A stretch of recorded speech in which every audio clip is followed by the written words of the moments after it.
Good afternoon friends in and out ब्लगे आमी एक नतून भिडियोर पर्दाय चले एसेछि। कटा बाजे आज एखन बाजे 11:30।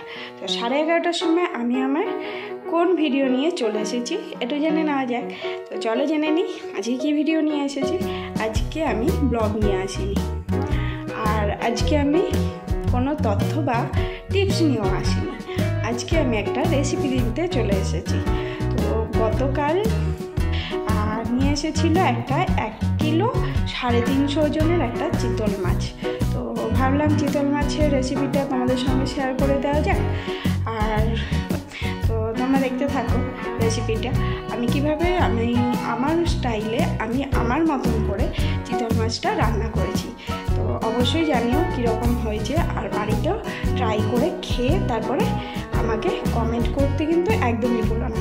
তো যারা নতুন আছো তারা কিন্তু অবশ্যই সাবস্ক্রাইব করে সঙ্গে থেকো, আর যারা অলরেডি সাবস্ক্রাইব করে আমার সঙ্গে সাপোর্ট করে যাচ্ছ তাদের জানাই অসংখ্য ধন্যবাদ। আর তোমরা অবশ্যই সাবস্ক্রাইব করে কিন্তু বেল আইকনটি প্রেস করে দিও, অল নোটিফিকেশানটা সঙ্গে প্রেস করে দিও, তাতে কি আমার প্রত্যেক আপডেট ভিডিও তোমার কাছে সঙ্গে সঙ্গে চলে যাবে নোটিফিকেশানের মাধ্যমে। তো চলো রেসিপিটি দেওয়া যাক। আর আমি যাই তোমাদেরকে দেখাতে আমার জব সেন্টারে আমার রেসিপিটি দেখার জন্য। তো চিতল মাছের রেসিপি, চলো জব সেন্টারে চলে যাই। চিতল মাছের রেসিপিটা কীভাবে আমি করি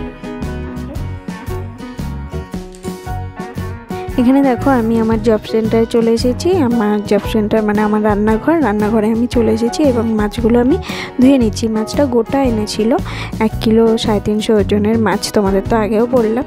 তো ওই মাছটা আমাকে নিজেকেই কাটতে হলো এবং আমি কেটে নিয়েছি। এটা আমি পেটির পিস এবং গাদার পিস দুটো পিস আলাদা করে নিয়েছি, কারণ যদি পেটি আর গাদা একসঙ্গে পিস করে আলাদা করে মানে একসঙ্গে পিস করে রাখতাম তাহলে কি হতো মানে তেল নুন ঝালটা বেশি ঢুকতো না এবং খেতেও একটু বেস্বাদের লাগতো।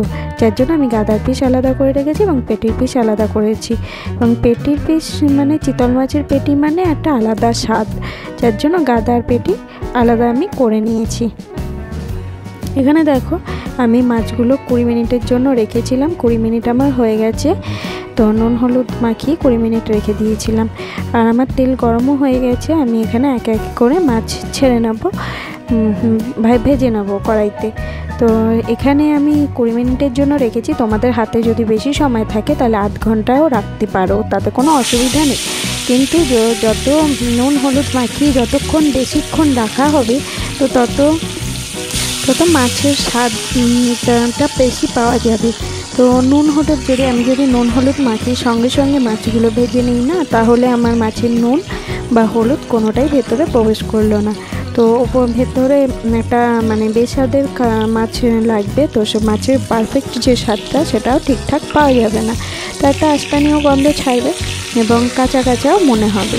তো তার জন্য একটু যদি তোমরা বেশি সময় পাও তো বেশি সময় ধরে রেখো, কিন্তু আমার হাতে 20 মিনিটের মতন সময় ছিল, যার জন্য আমি 20 মিনিট মানে নুন হলুদ মাখিয়ে রেখে দিয়েছি। তো এইভাবে দেখো আমার মাছটা এক পিঠ ভাজা হয়ে গেছে, আমি আর এক পিঠ উল্টে দিয়েছি। এইবার আমার একে একে সমস্ত মাছ আমি এগুলো ভেজে নেব।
দেখো আমার সব মাছ ভাজা হয়ে গেছে। এইবার আমার যে ইনগ্রেডিয়েন্টসগুলো লাগবে মাছের জন্য সেগুলো তোমাদের দেখিয়ে নিই। দেখো এখানে একটা শুকনো গোটা লঙ্কা নিয়েছি, অর্ধেক করে নিয়েছি, এটা তেজপাতা, এটা গোটা গরম মশলা দিয়ে নিয়েছি, 2টো দারচিনি, 2টো এলাচ এবং 2টো লবঙ্গ, আর কিছুটা সাদা জিরে গোটা, আর এটা হচ্ছে ধনের গুঁড়ো আর 1 চামচ, আর লঙ্কার গুঁড়ো 1 চামচ, আর হচ্ছে জিরের গুঁড়ো 1 চামচ, আর কাঁচা লঙ্কা। তো এইগুলোই আমার মশলা হিসাবে লাগবে। আর হলুদ আর নুনটা আমি পরে অ্যাড করে নেব, আর এখানে কিছুটা আলুও আমি দিয়ে নেব। চলো এবার রান্নাটা কীভাবে করে নিই দেখা যাক। এখানে দেখো আমার মাছ ভাজার তেল কিছুটা পড়ে আছে, তো তার মধ্যেই আমি দিয়ে দিলাম গোটা জিরে, ফোড়নে দিয়ে দিলাম। এরপর আমি দারচিনি, লবঙ্গ, এলাচ এগুলো দিয়ে দেবো, সঙ্গে শুকনো লঙ্কাটাও দিয়ে দেবো। যে গরম মশলা আমি দিয়ে দিলাম, শুকনো লঙ্কাটাও দিয়ে দিলাম, সঙ্গে তেজপাতাটাও দিয়ে দিলাম। এইবার এগুলোকে আমি নেড়ে এটা যতক্ষণ না ফ্লেভার আসছে ততক্ষণ আমি একটু নাড়বো। তাই একবারেও পুড়িয়ে ফেলবেন না, কারণ পুড়িয়ে ফেললে আর ফ্লেভারটা আসবে না। তো জাস্ট যখনই গন্ধটা বেরোবে তখনই তুলে নিতে হবে। তো আমি এখানে দেখো সাইড করে রেখে দিলাম ফোড়নটা, আর এর মধ্যেই আমি আলুগুলো দিয়ে দেবো। এখানে আমি চন্দ্রমুখী আলু ইউজ করেছি, তো চন্দ্রমুখী আলু মানেই তো গলে যায় আর কি, তো সেই কারণে আমি একটু কম ভাজবো চন্দ্রমুখী আলু। আর এখানে যদি আমি জটি আলু ব্যবহার করতাম তাহলে হয়তো একটু বেশি ভাজতে হতো।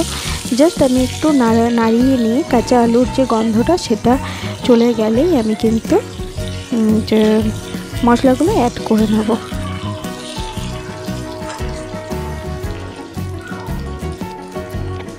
এইবার দেখো এই বাকি গুঁড়ো মশলাগুলো আমি দিয়ে নেবো। দেখো হলুদ আমি অ্যাড করে নিয়েছি, নুনটা আমি পরে দেব।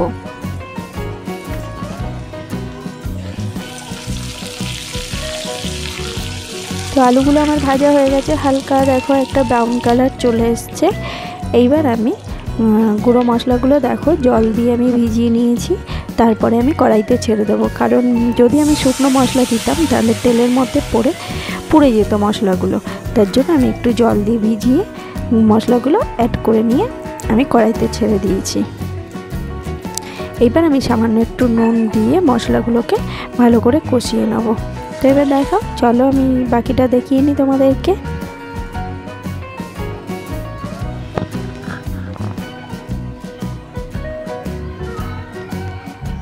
আমার কিছুটা হলুদ কম হয়েছিল তাই আরও একটু হলুদ দিয়ে দিলাম।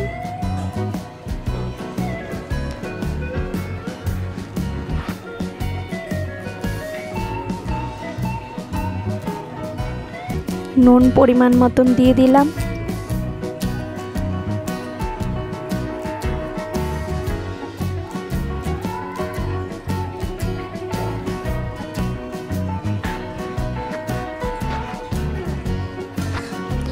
এইবার আমি ভালোভাবে মশলাগুলোকে কষিয়ে নেব আস্তে আস্তে করে।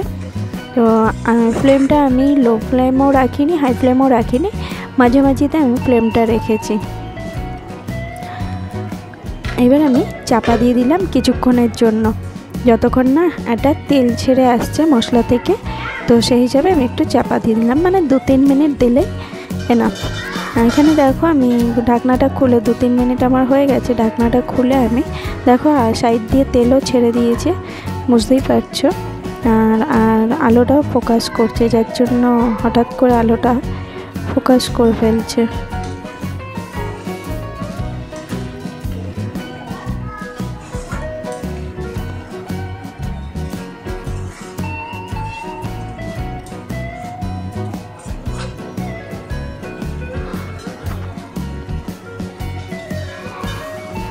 আমি আবারও একটু কিছুক্ষণের জন্য ঢাকা দিয়ে দেবো।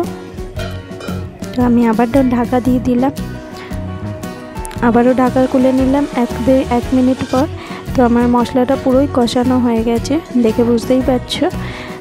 কাঁচা মশলার গন্ধটাও চলে গেছে এবং তেলও পুরোপুরি ছেড়ে দিয়েছে। তো জলের ভাবটা আর অতটা নেই। তো এইবার বোঝা যাচ্ছে যে আমার মশলাটা কষানো হয়ে গেছে। দেখতে পাচ্ছ যে তেল পুরোটাই ছেড়ে দিয়েছে। যে আমার মশলাটা পুরোটাই কষানো হয়ে গেছে। আরেকটা তোমাদের ভালো টিপস বলি, যে এখানে যদি তোমরা গরম জল ইউজ করতে পারো তাহলে খুবই ভালো হয়, তো স্বাদ আরও দ্বিগুণ হয়ে যাবে। আর এখানে আমি যেহেতু ঠান্ডা জল ইউজ করছি তাই আমি ঠান্ডা জলটাই দেখালাম। আমি আমার পরিমাণ মতন জল দিচ্ছি এবং তোমরাও তোমাদের পরিমাণ মতনই জল দেবে। কিভাবে জল দিতে হয় বা কতটা পরিমাণে জল দিতে হয় সেটা তোমরা তোমাদের পরিমাণেই দিয়ে দিও।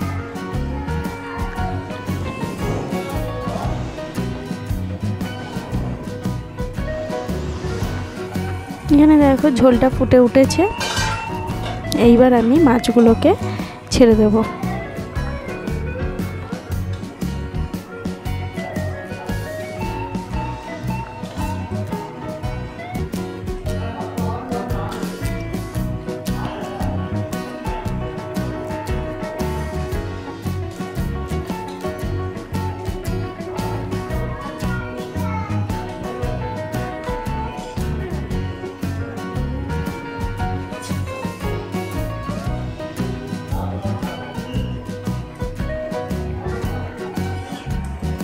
তো দেখো এখানে আমি সমস্ত মাছগুলো ছেড়ে দিয়েছি।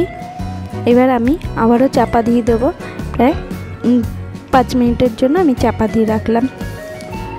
মিডিয়াম ফ্লেমেই রেখে দেবো। তো 5 মিনিট আমার হয়ে গেছে। দেখো কাঁচা লঙ্কাটা আমি দিয়ে দেবো। তো আমার মনে হচ্ছে আরেকটু চাপা দিয়ে ফুটিয়ে নেওয়া দরকার, ঝোলটা আমি আরেকটু কমাবো। তো তোমরা তোমাদের পরিমাণ মতন ঝোল রেখো, যেভাবে ঝোল খেতে চাও সেই রকমই ঝোলটা রাখবে পরিমাণটা। তো আমার মনে হলো আরেকটু কমাতে হবে, তো আমি আবারও চাপা দিয়ে ফুটিয়ে নেব। তো 2 মিনিট পর আমি আবার এটাকে তুলে নিয়ে, দেখো আমি 2 মিনিট পর আমি তুলেও নিয়েছি। লঙ্কাটাও আমার হয়ে গেছে, ঝোলটাও পরিমাণটা ঠিকঠাক আছে। তো ঠান্ডা হলে আরেকটু সামান্য বসবে। তো আমার রেসিপিটি একদম তৈরি। তোমাদের কেমন লেগেছে অবশ্যই কমেন্ট করে জানিও, এবং ভিডিওটি যদি ভালো লাগে বা রেসিপিটি যদি ভালো লাগে তাহলে লাইক করতে কিন্তু একদমই ভুলো না। লাইক আর কমেন্ট অবশ্যই করে দিও, আর যারা নতুন আছে তারা সাবস্ক্রাইব করে সঙ্গে থেকো, পাশে থেকো, সাপোর্ট করো।